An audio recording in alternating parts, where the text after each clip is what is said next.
জাতিসংঘের নিরাপত্তা পরিষদে গাজায় স্থায়ী যুদ্ধবিরতির একটি প্রস্তাবে একমাত্র দেশ হিসেবে ভেটো দিয়েছে যুক্তরাষ্ট্র। বুধবার উত্থাপিত ওই প্রস্তাবের পক্ষে ভোট দেয় নিরাপত্তা পরিষদের বাকি ১৪ সদস্য দেশ। বান্ডেল থাকলে প্রতি সেনমানিতে টাকা বাঁচবে।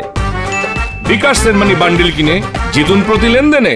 জাতিসংঘে ভারপ্রাপ্ত মার্কিন রাষ্ট্রদূত ডরোথি শিয়ার অভিযোগ, প্রস্তাবে ইসরায়েলের নিরাপত্তাকে কম গুরুত্ব দেওয়া হয়েছে। এছাড়া মার্কিন পররাষ্ট্রমন্ত্রী মার্কো রুবিও জানান, প্রস্তাবটি পাশ হলে তা কেবল হামাসকে ক্ষমতায়িত করবে।